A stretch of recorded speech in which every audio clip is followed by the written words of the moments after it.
is ready. So we are so thrilled to hear from Aaron, who's now in Des Moines, Cedar Rapids, Yep. Iowa. I know about the Quad Cities. You can tell I'm not a Midwestern gal. I'm a Southern gal. So anyhow, but his experience is really interesting, and I hope you'll share that story with the students. So you're looking at somebody who's been in the 20th market. So anyhow, with that, and we have asked you to attack what today?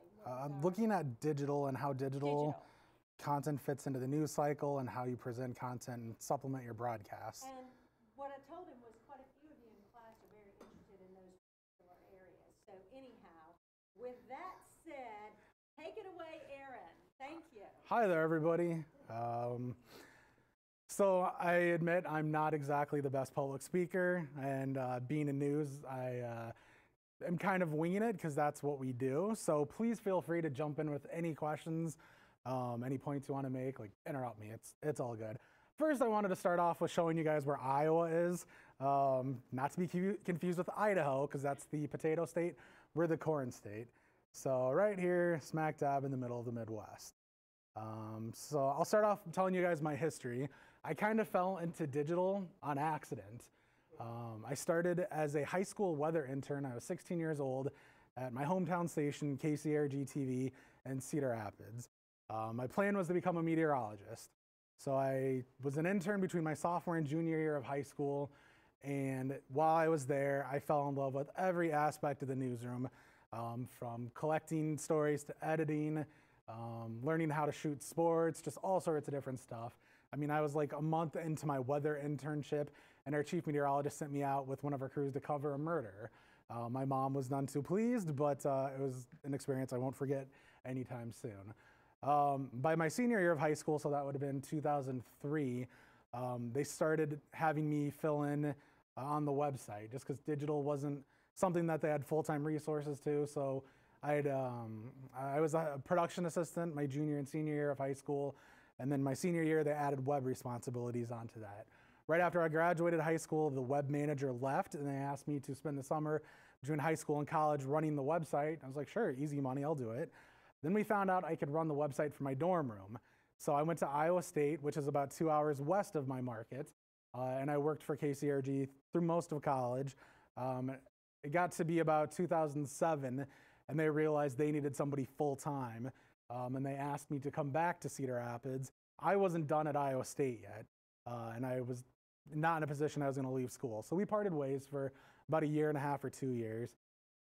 Continued to work in radio, went back after college, went back to KCRG, and worked there for about 5 years. In 2014, I had been with KCRG off and on for about 13 years, and I figured, okay, if I'm ever going to leave, I need to go now. So I moved to the big city of Des Moines, which is Market 70, about 2 hours west of Cedar Rapids, just for a change of pace. I was the digital director there in a newly created position.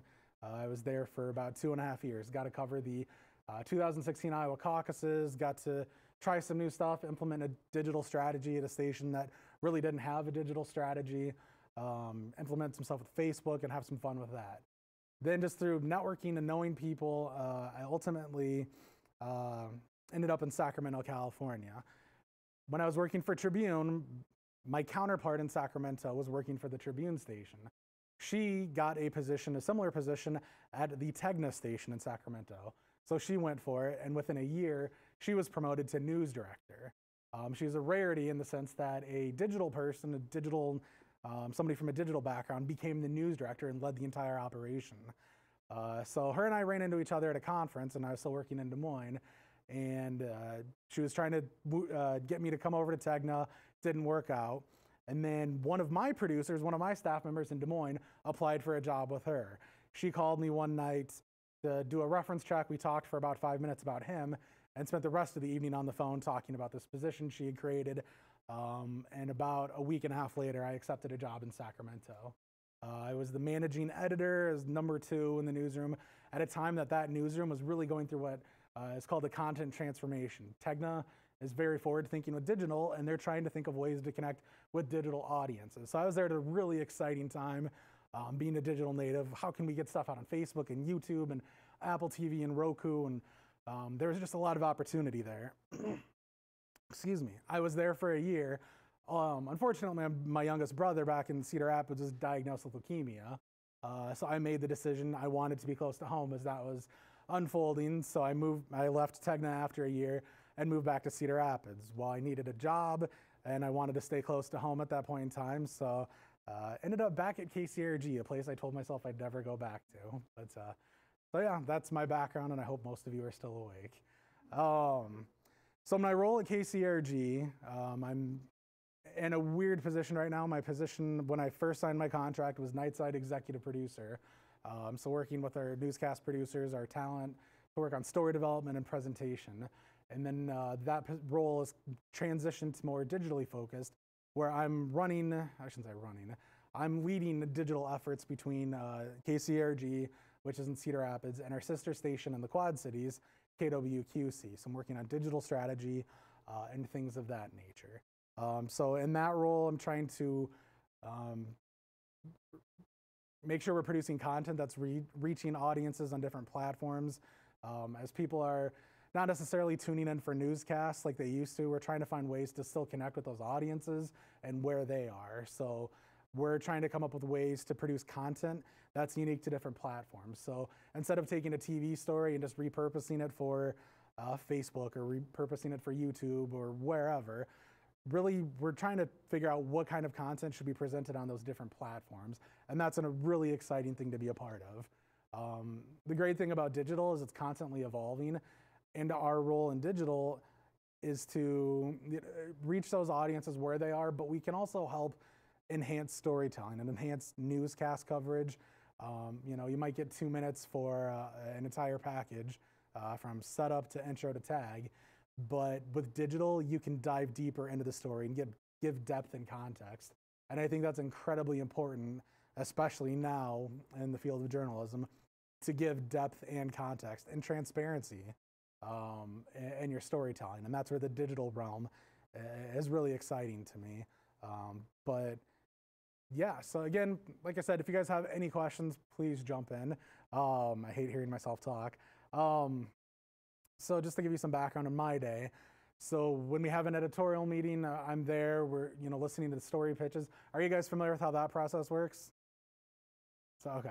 So our producers, anchors, we're all in the afternoon meeting, just talking about content, what we're working on. And then we have a team of digital producers, and our role is to think about what kind of content can we produce that's going to supplement that broadcast content. What can I do on Facebook? Can I create a social video? Are there documents that can help with the storytelling? Is there an opportunity for a Facebook Live where we can kind of dig deeper in that storytelling and let people ask questions and kind of give them a chance to ask their questions about something they're not clear about?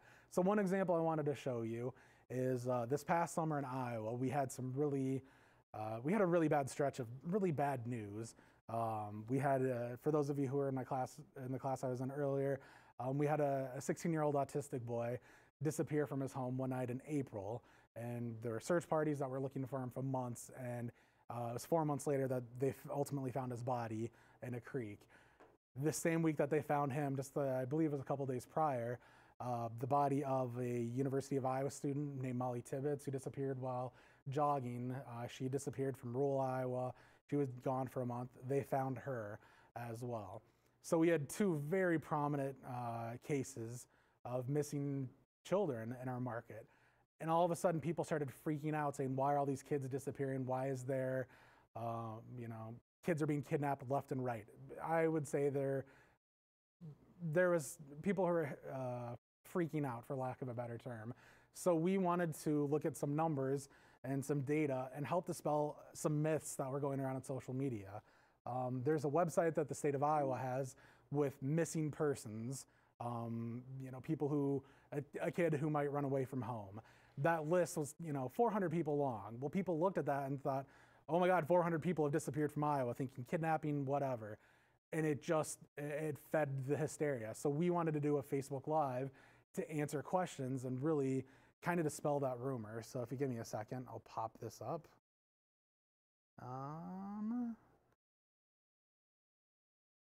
Oh, maybe not. Sorry, you get to see my Facebook feed. Here we go.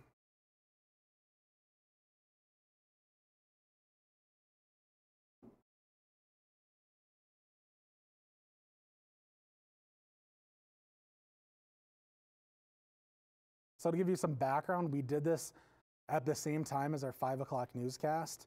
So we had one anchor on set doing our newscast. The other anchor was hosting this Facebook Live. During the newscast, we would do hits with the Facebook Live anchor, say, hey, we're doing this. We're here to answer your questions. We know there's a lot of stuff going around on social media. So we brought in some experts to answer those questions. So we were doing these things simultaneously to drive a conversation and dispel rumors.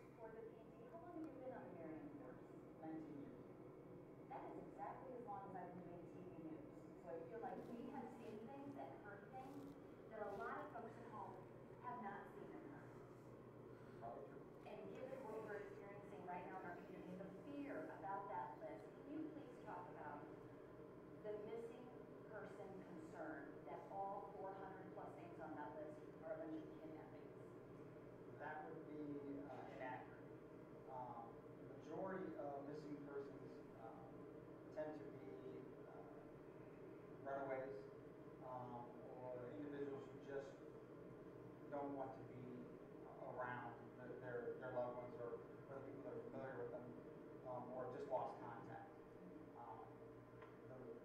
What ends up happening a lot of times with those types of situations is law enforcement is contacted, and those situations are resolved very quickly. So what about those runaways?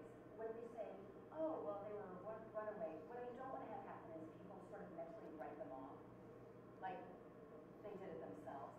Because oftentimes what they're running away from is a dangerous or unhealthy or not a positive situation. And perhaps what they're running. So I won't make you guys sit through the entire thing, but this is just an example of how digital can really supplement a broadcast component or really let you dive into a certain subject matter, and it allows you to answer questions in real time. If I had the ability to show you guys some of the stuff that was being said in real time, I think you would be able to see there were a lot of people that were scared in the community. Unfortunately, there were a couple news organizations across the state who posted this information, and I'm not going to accuse them of being misleading, but they definitely didn't do themselves any favor and fed into the hype. So we wanted to kind of dispel that fear and just let people know, like, yes, we have these terrible things that have happened, but it's not, you know, this mass kidnapping event that's happening across the state. So that's something that proved to be really beneficial to our audience. So, like, are you going to be, you answer like questions that pops up in the Facebook Live? Yeah. What's So sorry, go ahead. tips for like the comments onto like what's good and what you shouldn't respond to? So the thing to remember with Facebook Live is that, so in this case, I think we were on for, we were on for an hour, or 50 minutes, I'm sorry. People aren't going to necessarily sit and watch the entire time. Somebody might come in 20 minutes later. You may have to answer the same question several times throughout the Facebook Live. There are a lot of people, unfortunately, who don't listen. They just want to write a comment and they just want an immediate response. We try to answer as many questions as possible that address as many subjects as possible, but we don't respond to every single individualized question. You know, in this case, it might be, what do you think happened to this person? Or what do you think happened to this person? We do these in advance of winter storms. So if we know we're going to get 6 inches of snow tomorrow, we might do a Facebook Live the night before with our meteorologist and say, you know, we're here to answer your questions about the storm and break down the event. And people will write in, how much snow am I going to get at, you know, this address? Okay, we have a market of, you know, 200,000 viewers, let's say. We can't specifically say to every 200, you know, to every person, here's how much you're going to get at your exact location. So we want to answer the questions that are going to be of most benefit to the wider audience, if that makes sense. But again, with Facebook Live, you have to remember that people are maybe joining 20 minutes in progress or, you know, half hour, whenever it is. Just, you may have to bring up the same thing every couple of, you know, every 15 minutes or so, but you want to answer the questions that are going to have the broadest appeal, I guess. So again, this is just one example that I'm really actually quite proud of, that we were able to help kind of calm some fears across Eastern Iowa as far as kidnapping happening across our state. So another thing I kind of wanted to talk about, so most of you are producers, reporters. Okay, so you're all over the place. So when I first started doing digital, really focusing on digital, I'd say about 15 years ago, it was all about the website. You know, when people say digital, they're trying to paint a broad stroke. I can't remember what the term is. They're trying to be all-encompassing. Digital is much more than just the website now. When you're talking about digital, you have to be thinking about Facebook, Instagram, Twitter, your mobile website, your mobile app, OTT, so like Apple TV, Roku, things like that. You really have to think about the content that you're producing for the different platforms. TV, in my humble opinion, I think we're going through a situation very similar to what newspapers have been going through, where people are seeing the content online, so they're not necessarily going to sit down at 10 o'clock at night to watch the news. So we're trying to fight two battles at the same time. One, how can we get to people where they are? But also, how can we get people to watch the newscast at 10 o'clock? Something that I've been preaching in my current newsroom is we need to give people a reason to watch the news at 10 o'clock. You have to go beyond the headlines. You have to give them depth and context. By the time people sit down at 10 o'clock, they already know the hits, runs, and errors of the day. You need to give them a reason to watch. So one example I'm, again, pretty proud of. So we had a cold case in Cedar Rapids. A young woman was murdered in 1979, a couple of days before Christmas. She went to a shopping mall in Cedar Rapids, and it was a very savage attack. They did not find her killer. I'm 34. My parents are from Cedar Rapids. They talked about that case as a child. On a Thursday night, right before Christmas, on the 39th anniversary, we got a press release from the city of Cedar Rapids saying there is going to be a press conference at 7 o'clock tonight on the Michelle Martinko case. We're like, okay, it's the anniversary. What's going on here? We worked some back channels, and they said you need to be there. That was a huge story. We broke a rule at 10 o'clock. They solved the murder case. We blew out our entire A block and devoted it just to that case. That's kind of, some markets do that for major stories, and Cedar Rapids, we're still kind of, here's a look at all the headlines. You know, you might have 20 stories in your A block. In this instance, we devoted the entire A block to that one subject. An interesting note on this case, the girl who was murdered had just been in our TV station a couple of days earlier. She was part of a high school choir to record a Christmas special. And you see a close-up shot of her, and she was murdered a couple days later. Haunting this community for 39 years.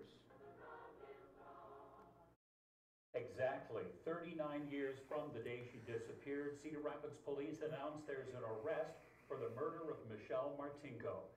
Police say they never gave up trying to find the person who killed the 18-year-old Kennedy High School student in December 1979. And tonight's stunning news of that arrest decades after her murder. Authorities arrested 64-year-old Jerry Lynn Burns of Manchester this morning. He's charged with first-degree murder in the stabbing death of Michelle Martinko. Police say they arrested Burns at his place of employment in Manchester. Martinko drove the family's 1972 Buick to Westdale Mall on December 19th, 1979. She was going to look at a winter coat and had just come from a school banquet, but she never made it home. Her family reported her missing at 2 in the morning. An officer found her stabbed to death in the parking lot of Westdale Mall 2 hours later. Authorities say they found evidence, DNA evidence, of the suspected killer in the year 2006.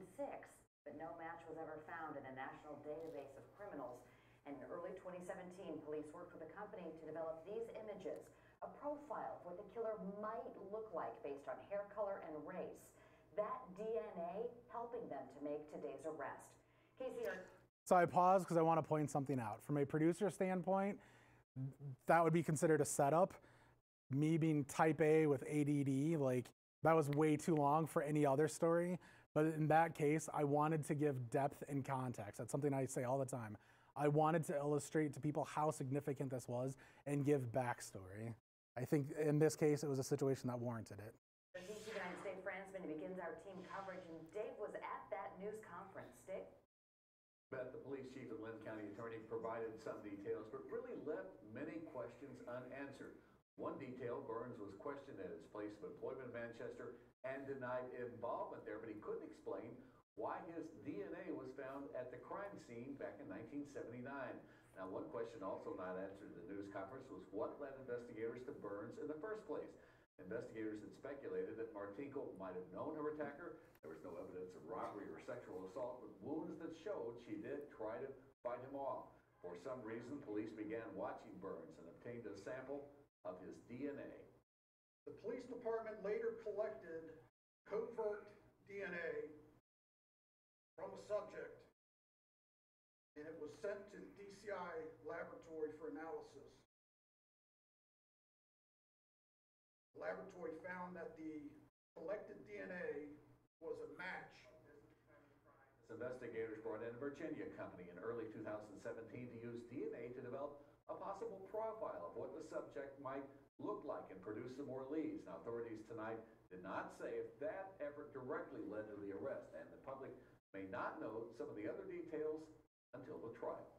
Because the case is now in litigation, the police department and the Lynn County Attorney's Office will be unable to provide additional information at this time.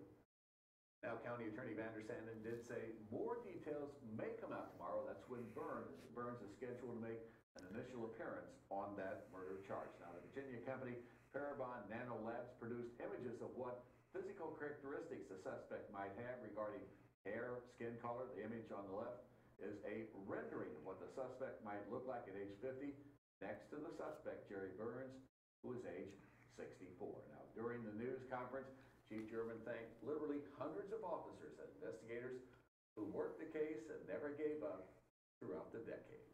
Live in the studio, Dave Fransman, KCRG, TV9 News. Thank you. So I'm going to fast forward through the next couple of parts. We sent a reporter up to Manchester where the suspect lived just to, get reaction from the community. Then we sent one of our reporters to talk to a friend of the victim.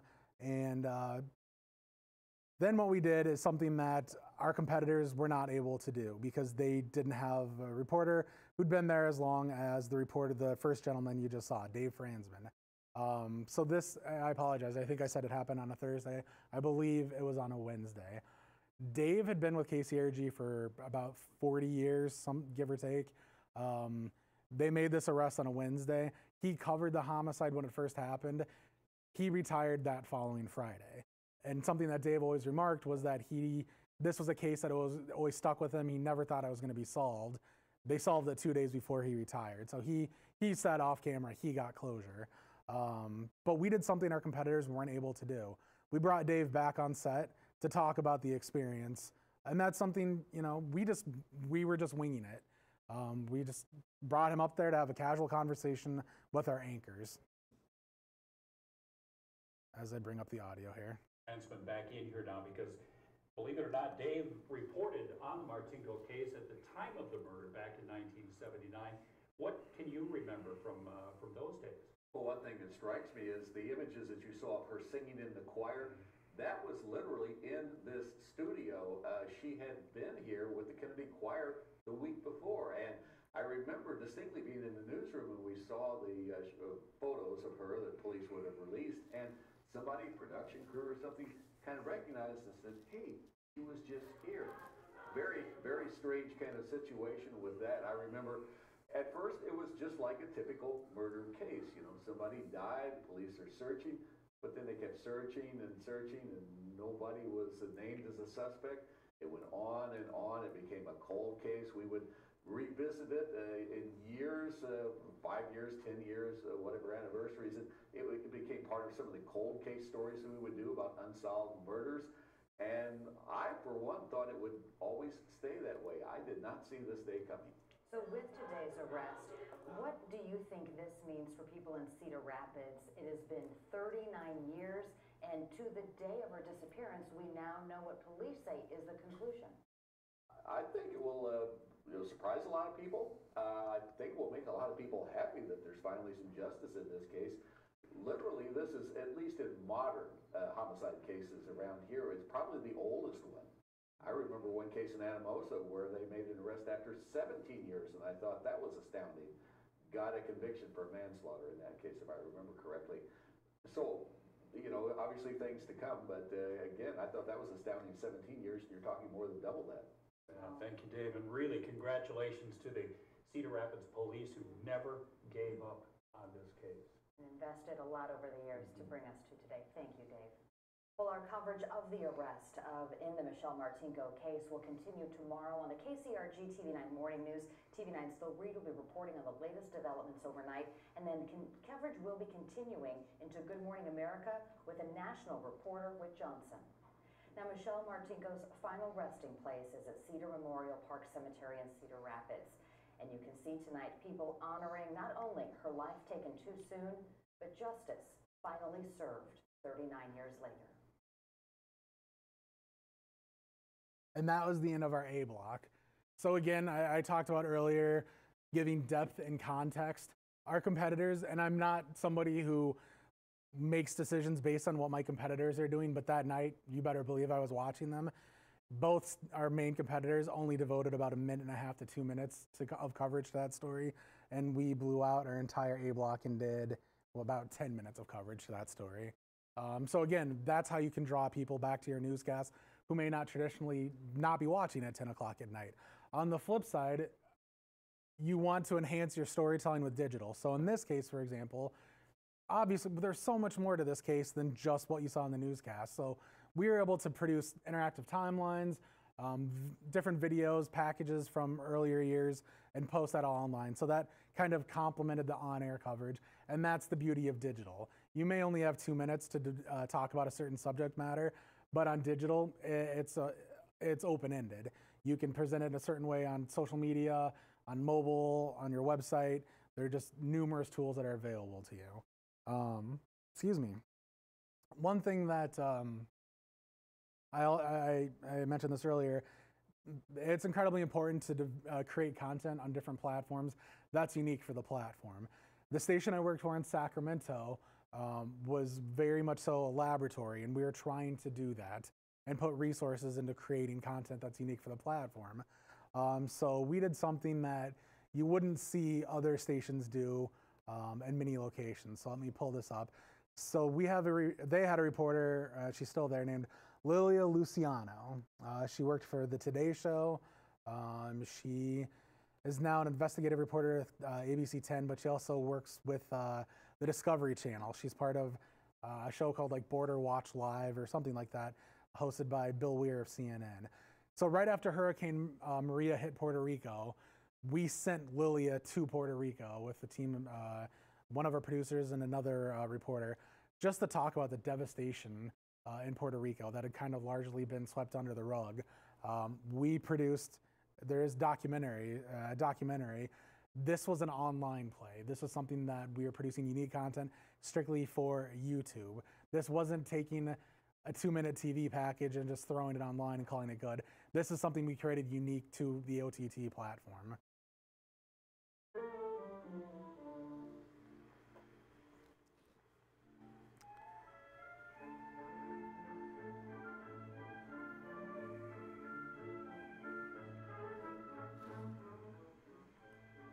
Puerto Rico, outpost of American democracy.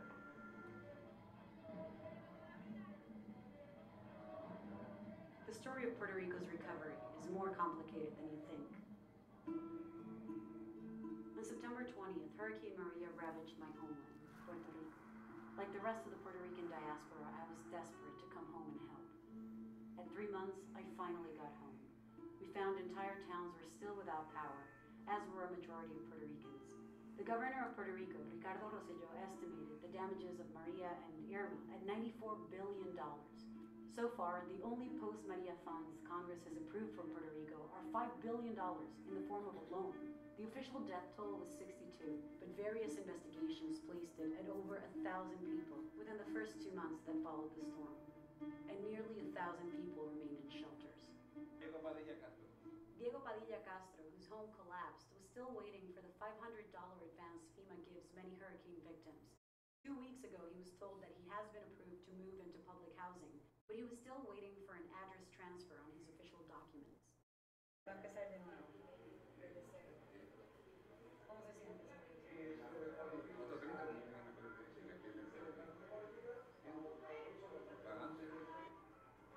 We're in El Ingenio. It's a neighborhood that's between Toa Alta and Toa Baja.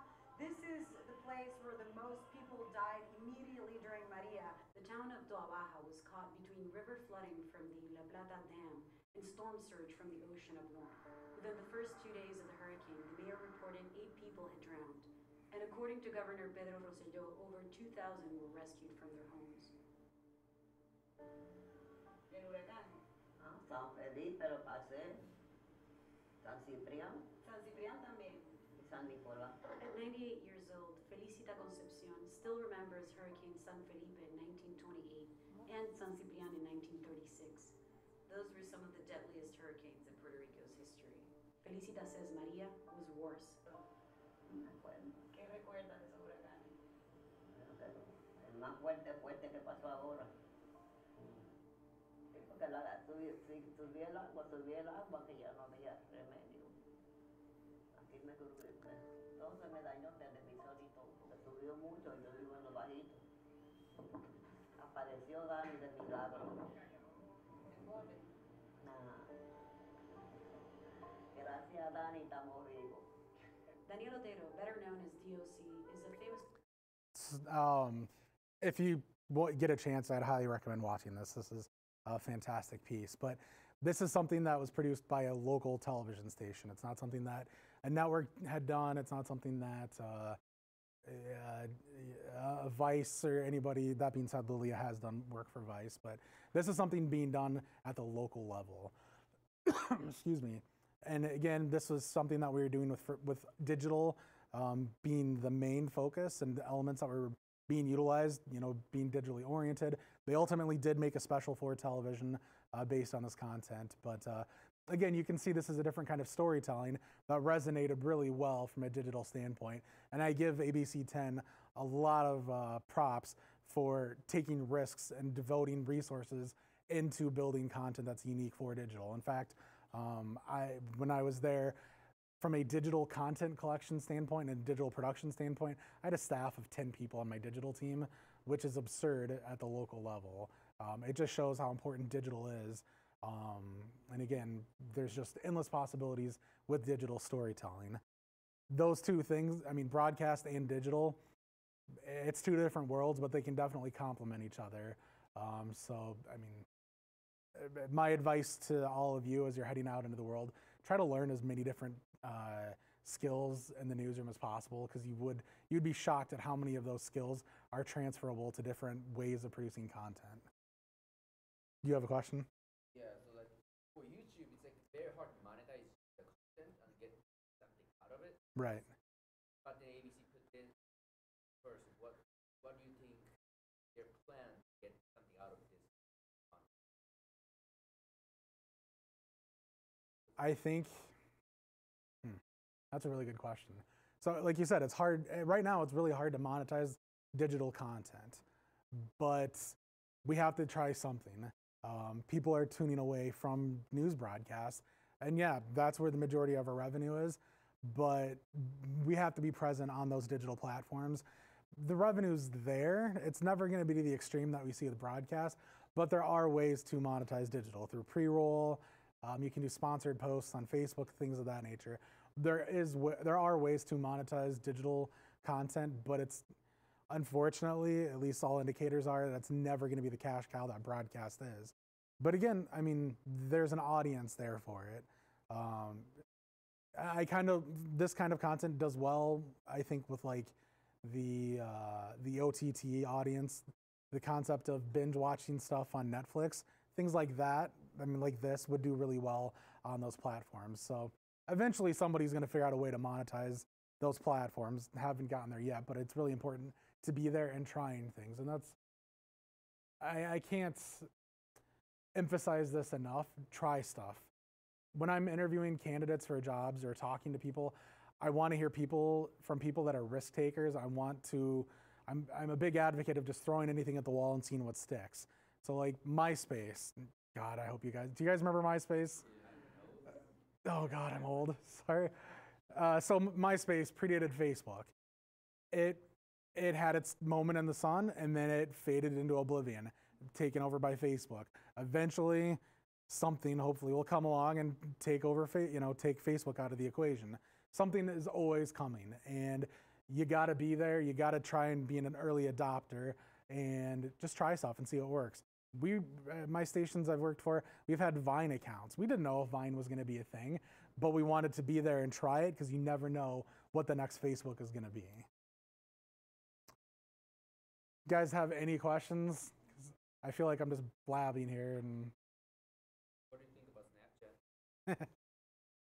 Snapchat? Snapchat, I think, is more of a interpersonal communication tool versus a news dissemination tool.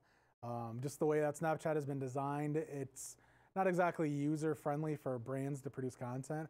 I think Instagram, admittedly, I don't know as much about Instagram as I should, but I think Facebook is putting the resources into developing Instagram into a way to develop content. I mean, you do see some brands that are using Instagram stories to deliver legit news content using Instagram. So kudos to Instagram for growing, but I think Snapchat has its uses, but I don't think it's necessarily a news dissemination tool. Most of your audience or like. So I will say my station in Cedar Rapids, we're a legacy #1 station. We're dominant, we're high rated. We went through a massive flood about 12 years ago that really, we became the station that people go to. So we are unique in the sense that most of our audience, as it stands right now, is coming to us on a broadcast platform, but there are stations where you're getting a higher audience on digital than you are in your traditional broadcasts. And it's interesting to me, you'll see this in larger markets. The 10 o'clock news used to be the powerhouse newscast. There are a lot of markets where the 10 o'clock people aren't consuming it because people are going to bed because they can already see the news online or earlier in the day. So again, that's why it's really important to produce unique content that makes people want to stay up until 10 o'clock. But again, as it stands right now, I'd say it's market specific and station specific. But in the case of KCRG, I would say our bread and butter right now is coming from the broadcast side of things.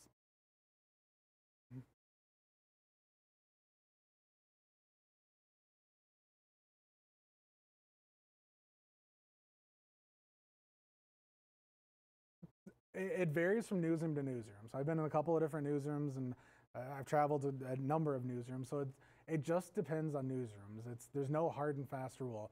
So there are newsrooms who will send out digital producers to go collect content and produce that digital unique content. There are newsrooms where the MMJs are responsible for producing the digital content, the broadcast content.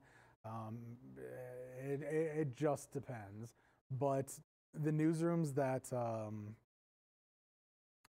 are trying things are the ones that are going to be the most successful. Those who kind of think they have the formula figured out right now, I think are going to find themselves behind the times because things are constantly evolving and constantly changing. Again, it goes back to communication. It's incredibly important to talk between the different platforms, the content collectors, the producers, whether it's broadcast or digital, just having communications and having open dialogue about, okay, this makes sense for this to be a digital play, or this makes sense to be a broadcast play. And again, just having the courage to try things. There are newsrooms that kind of stick with it's 1985. We're not going to post certain things online until after the newscast because we don't want to lose the eyeballs at 10 o'clock. That just doesn't work anymore. But those who are the organizations that are trying things and being innovative, those are the ones that are going to be the leaders and set the tone for what broadcast journalism ends up being or evolves to be. Because in my humble opinion, the traditional newscast that we see now, sitting down at 5, 6, 10, 11, whatever it ends up being. I don't think those newscasts are going to exist. Maybe it's 10 years, maybe it's 20 years. I think certain newscasts will always have their place, but I don't think they're going to exist in their current form a generation from now. Okay. Sorry, go ahead.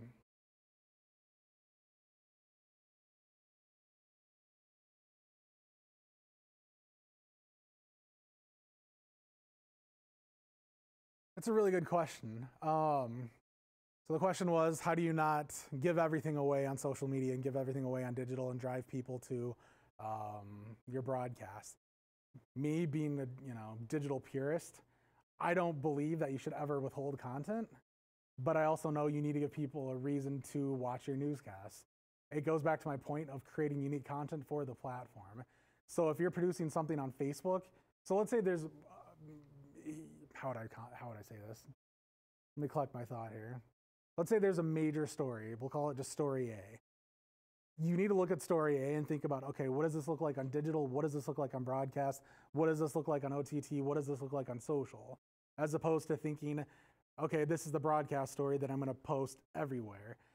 Post a version of the story that online that is different from the broadcast version. It should complement it, but it doesn't necessarily need to be the exact same story. So you can post that story, get a conversation started, and then that's going to make people more curious, I think, and want to consume that content when the newscast comes on. There are very few exceptions where I'm comfortable with withholding a story until newscast times. There are very few exceptions, and I'm trying to think of something off the top of my head that I've run into in the past couple years. I can't think of an instance where we have purposely held a story waiting for a broadcast. Did that answer your question? Okay. Like interactive news, like Twitch, they constantly talking with chat, like donation pops up, and like those kind of extremely interactive news is going. That could be a future broadcast, or I think you could be interactive with noise to the news broadcast. I don't think you're going to see like news anchors doing real-time interaction on air, but like I know the thought was like with Twitter, for example, I might be anchoring a newscast and I can interact with people in real time. It didn't really take off. It's really interesting. People want to engage in conversation about subject matter, but it's not, how do I say this? It's not from a curiosity standpoint. They just want to talk.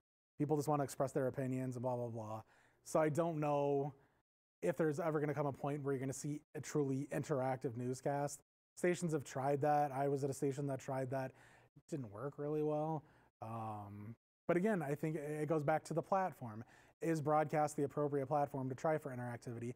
Or do you produce content on social media where that interaction can take place? And that goes back to the Facebook Live I showed you earlier, where we were answering questions about missing children. That allows for that interactivity. That's the platform that allows for that, where you can answer those questions in real time. Yep. So one thing I wanted to talk about is the marketing side of things.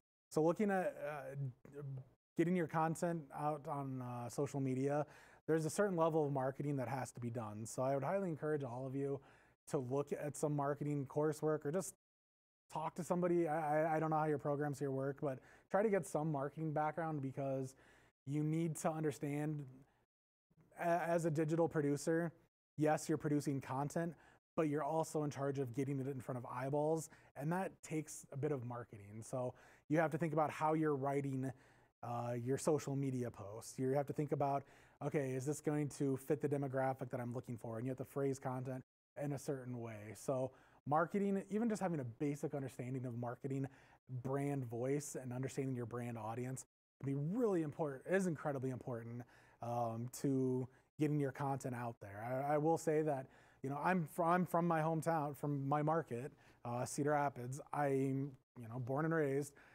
so I have a very good sense of the community and what we're talking about. So when I'm publishing content on social media, I kind of know what what things I should be targeting or what stories are going to do well.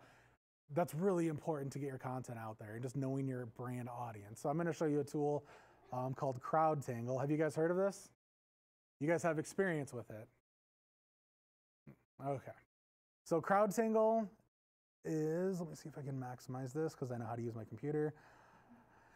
So CrowdTangle looks at social media interactions for brand pages. So this is set up for my market to look at my station and our competitors, radio stations. It allows us to just look at interactions and tell what's trending for us. My station, again, does really well in the market. We have a really strong competitor. That's the NBC affiliate. But we're able to tap into the market because we know our community. And again, it goes back to your brand voice and knowing how to market your content and use a voice that's good for your brand. But this is how we can kind of measure, and this is our way of kind of taking the temperature of the community and knowing what stories are trending. So we might see something's doing really well for a local police department. Okay, how can we tap into that? Is there a story that we can do from a broadcast standpoint? So that's an example of the digital realm kind of leading the broadcast realm. We can identify trends and opportunities that make for a good broadcast story.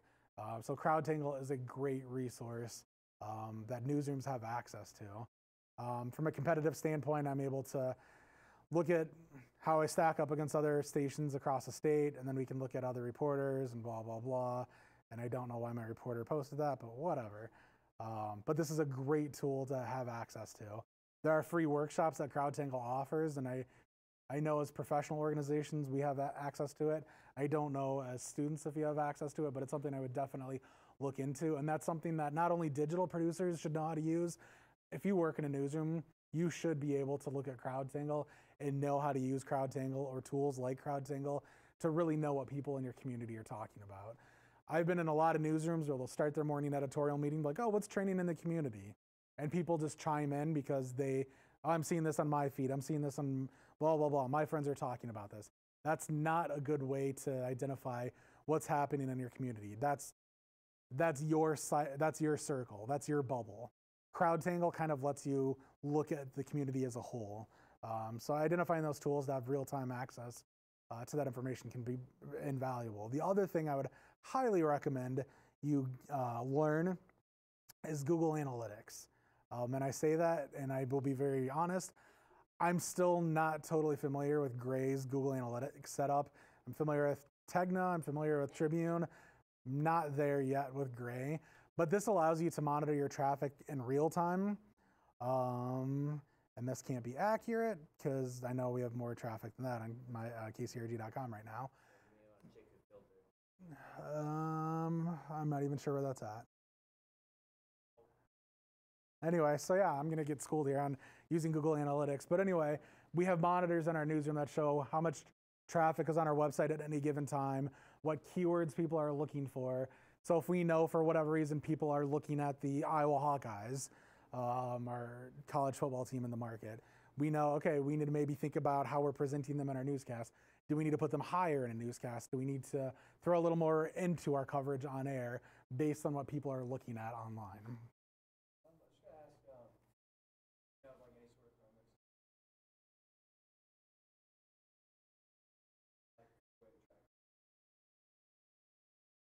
Not one that I can think of off the top of my head. I mean, there are a ton of services out there.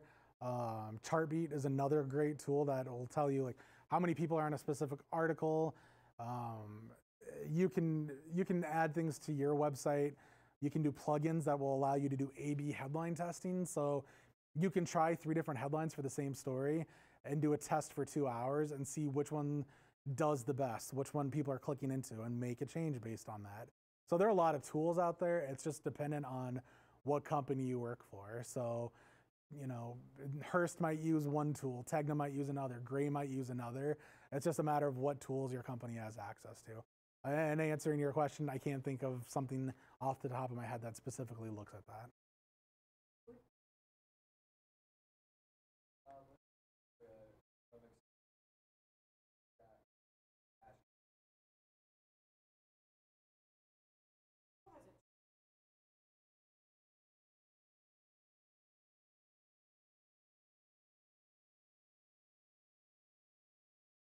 Yep. Is that social?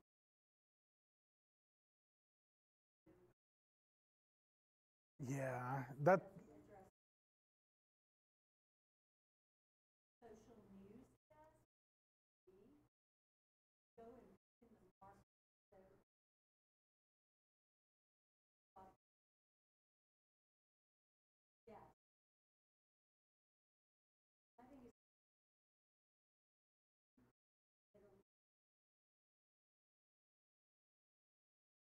Yeah, so the S&D app, it allows you just kind of compare yourself against your competitors. It's free to everybody. I do it out of curiosity, just to look at how my previous stations do versus their competitors. So that's another tool that's out there. CrowdTangle allows you to do stuff more in real time. So this is what I kind of look at throughout the day, but the Social News Desk app, it's free, it's great. There are a lot of people in the industry who kind of use it for bragging rights. What was that? This is called CrowdTangle. Tangle. I can send you a link. Yeah. Again, I think right now it's limited to like news publishers, so I'm not sure if they've opened it up beyond that. But again, it's every newsroom across the country has access to it. I really want to, if you give me just a second, I can look nationwide and see what's trending across the entire gray station group. See how, what posts are doing well. It kind of lets you take the temperature across the country. You can break it down. There's a lot of stuff that goes into the back. And like I tried to set something up ahead of the November elections and ultimately failed at it. But anyway, it really lets you kind of take the temperature on social media of what people are talking about. And again, it's a great tool to help with your decision making from an editorial standpoint. It can influence your broadcast decision making as well. I think I saw that. A good resource for if you're trying to see what your competitors are doing is called like Social Blade. See if your competitors are pumping up numbers through like their sites, or you can see if people buy Instagram followers. And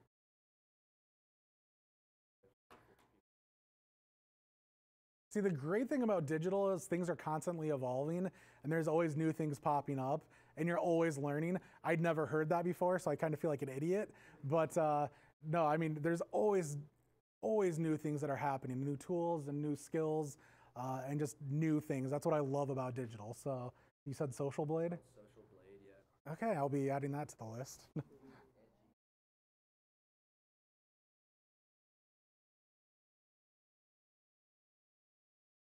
Huh. Okay, that's good to know. Yeah. You can just figure out like people use tricks. Right. Tell you what percentage of people's Instagram followers are fake. And see, like, so I'm from Iowa, home of the Iowa caucuses, the political madhouse that we experience every 4 years. It's never ending. So we'll be covering, I mean, we already are covering this election cycle. 15 Democrats, I think, have declared they're running for president so far. Something like this would be a great asset for storytelling to identify, okay, which candidates have the big social media following, who's fudging their numbers to look better than what they are. This is a great tool to help with digital storytelling. Sure, it may not be something that you produce for a newscast, but it's unique content that you can produce with for your digital platforms. So you can use these tools to help with storytelling, just like, we figured out. So thank you for that.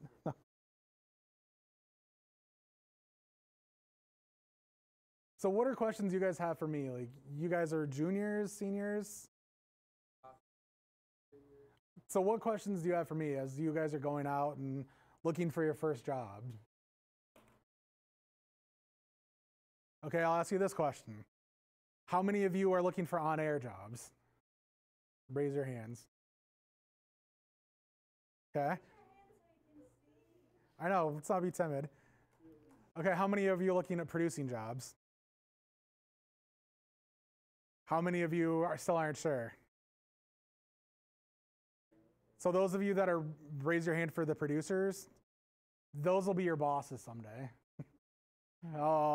Producers generally go the route of management. I mean, a lot of newsrooms, you talk to news directors, they come up from a producer background. There are some stations that the background of the news director is from a reporter, sometimes photographer, but generally it's the producer background. So if you're looking at news management, the producer route, that's a good way to go. But again, you can go other routes to get to news management too. I mean, the Hearst station in Des Moines, KCCI, they had a longtime news director, Dave Busick, of 30 some years as news director, and he was a reporter, and he was a powerhouse. So I mean, anything's possible. But again, the producer background is what they look for, I think, more so for advancing to management. Okay, I think someone had a question, yeah.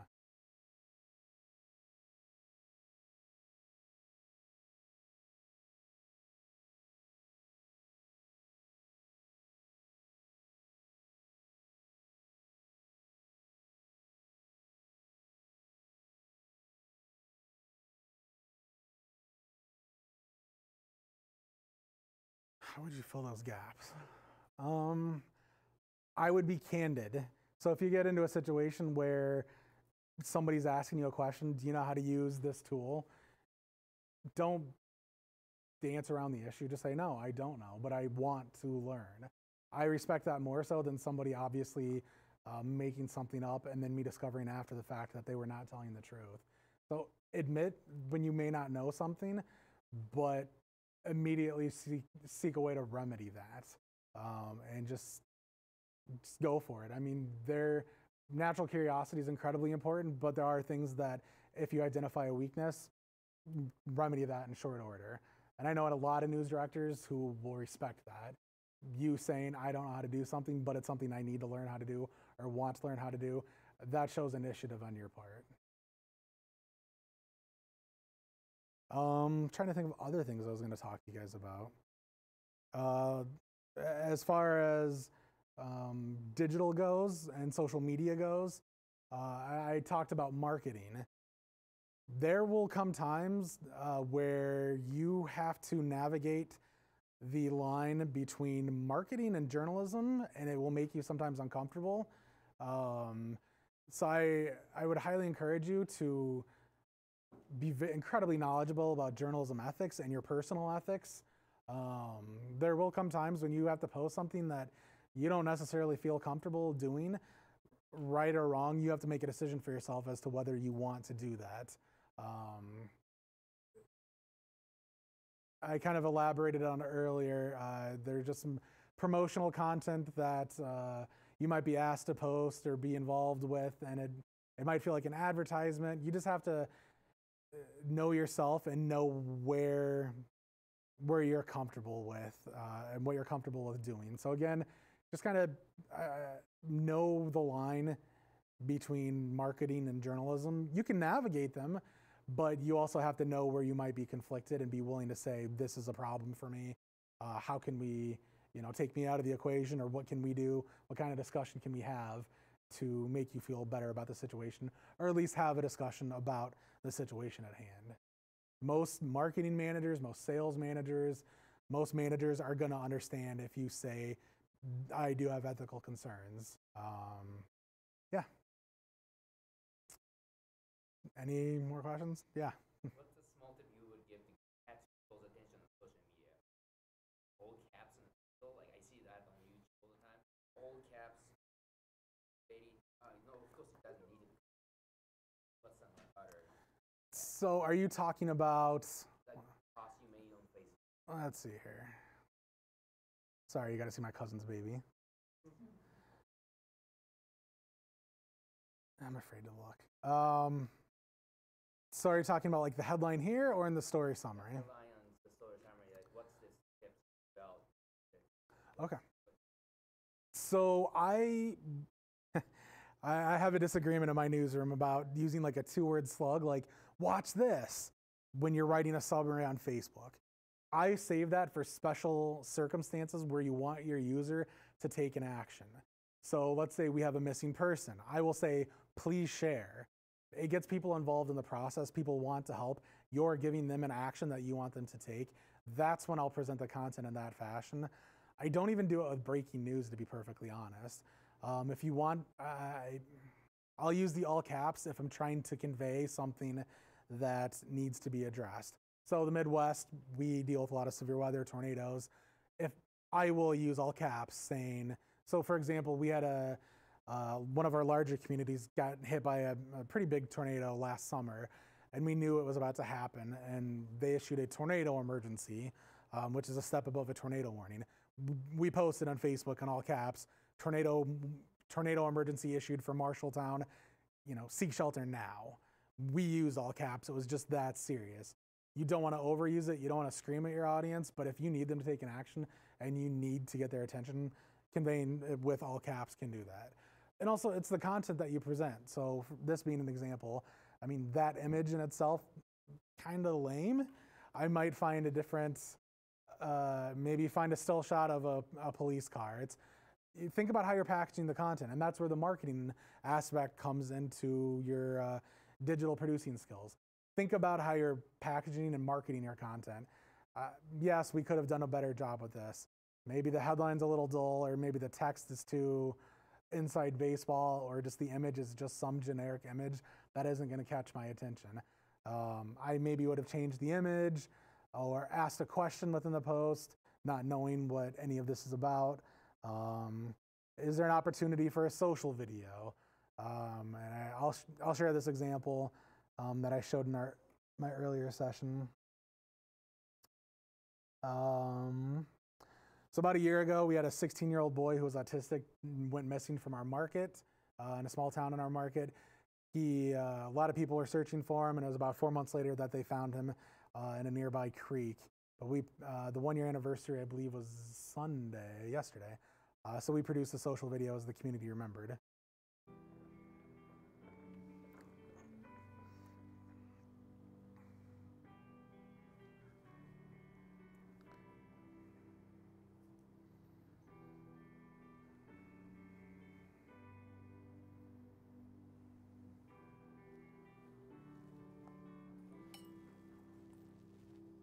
Kind of an area here they want us to knock on. We're just hoping for Jake to come home. We know that he is in God's care, so that is my faith. Finally got closure. Jake's makes that peace and having no more suffering from him at all. He's not suffering, he's with God.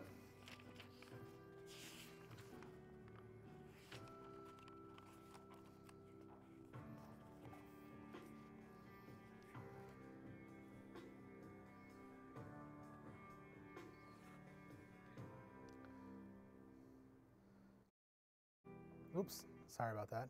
So I'll get to you in just a second, sorry. So that was produced, and we're still kind of in our infancy with social video, but when you're producing social video, this was produced unique to Facebook, keeping in mind that most people are just scrolling through their feeds, their sound isn't necessarily on, so that's where the power of the text comes into play, being selective about what text you're posting, being choosy with sound. When you produce these videos, keep in mind, think that people aren't going to necessarily hear them. So that's why you have to have powerful visuals and powerful text that's going to draw them in. So this is just an example of producing unique content. This is just B-roll that I'm sure our photog shot on Sunday that one of our anchors was able to take and really hone into something that was unique for social. Do you think the use of music necessary for those type of videos? I feel like that music is huge. I think that's a fair criticism. I honestly had not really considered it. I think music can be a powerful tool in storytelling. It shouldn't drown out the story, though, and it shouldn't overpower the story. That's a really good question. Huh. No, I don't have a hard and fast rule for that one, but it's something, there's music that'd be appropriate for a story like this versus, other stories or other music, but that's worth a consideration. The other thing, too, is you can let people use their words to tell a story and play into that. I think we're wrapping up on time here. Okay. Any last second questions? I'm here until tomorrow afternoon.